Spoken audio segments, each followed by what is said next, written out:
дарал гэдэг нь бүр цусыг шүүж хорт бодис илүүдэлөөс тавсыг гадагшлуулах үндсэн үгүй бүрийн эсвэл хэсэгчлэн алдах гэдэг юм. Хэлбэрээр нь хурц болон архаг, байрлалаар нь бөөрийн өмнөх, бөөрийн дараах гэж ангилна.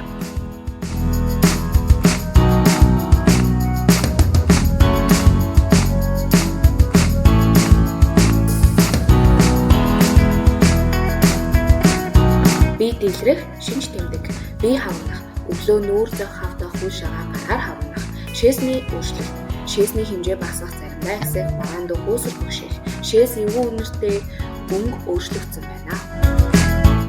Өдөржин ядарсан мэдрэмж авах, даралт хэсэг толгой өгдөх, чих шуугах, нүд харанхуйлах, арил захнах зэрэг шинж тэмдгүүд ч бас илэрдэг.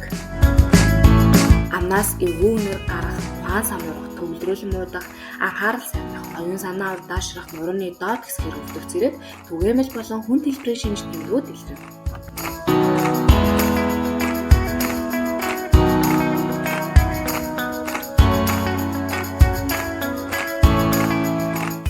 Бөөрийн дутагдлаас өөрийгөө урьдчилан сэргийлэх хамгийн энгийн арга бол ус амралттай.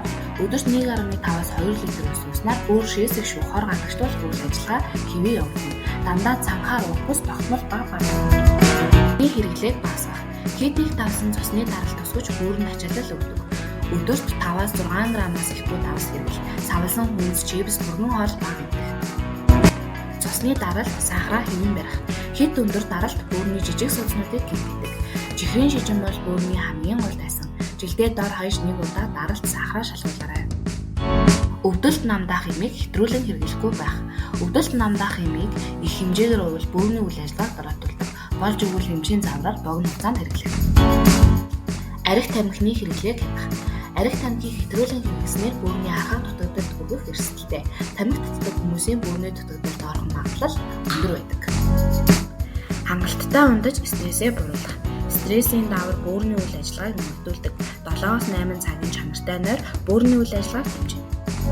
Нэг бэлтгэсэн мэдээлэлтэй хамт байсан та.